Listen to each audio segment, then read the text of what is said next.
Les députés provinciaux Bilin Tunga, élu de Kisantu, Thomas Yobila, élu de Madimba, Jean Malongo, élu de Kimvula et d'autres autorités provinciales ont composé cette délégation de la notabilité de l'ex-district de la Lukaya en vue de rencontrer l'exécutif provincial du Congo central, Grace Bilolo. Objectif, plaider pour le début de travaux d'entretien de points chauds en état de délabrement très avancé sur la route nationale numéro 16 sur l'axe Kisantu-Kimvula. Aujourd'hui, la route nationale 16 n'est plus une route normale, elle est devenue une route très dangereuse. Nous avons certes des routes complètement détruites au Congo, mais la nationale 16 a une particularité, c'est qu'elle commence à causer des morts.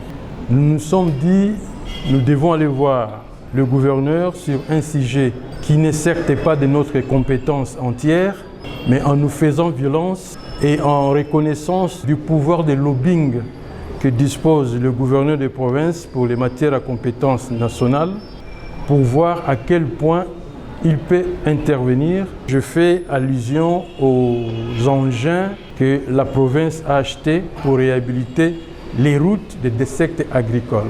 Depuis plusieurs années, dans cet état délabré, la population riveraine de cette partie sud-ouest de la RDC vit un calvaire, mais obligée de parcourir et desservir sur ce tronçon routier pour la survie des communautés. On ne peut pas réhabiliter la route des desserts agricoles sans réhabiliter préalablement la route nationale numéro 16.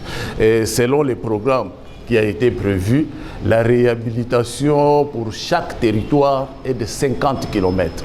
Alors si nous prenons 50 km pour Madimba, 50 km pour Kimvula, ça nous fera 100 km. La vision éclairée du chef de l'exécutif provincial du Congo central, Grace Bilolo, matérialisée par l'achat des engins de travaux pour la réhabilitation des routes de dessert agricole, a été saluée de vive voix par la notabilité de l'ex-district de la Lukaya à l'issue de cette audience. Les hôtes du gouverneur ont estimé que ces travaux d'entretien se feront dans un délai record en vue de ramener le soulagement dans le chef de la population, première bénéficiaire de cette route d'importance capitale par laquelle les denrées alimentaires de première nécessité parviennent à des grands centres des négoces.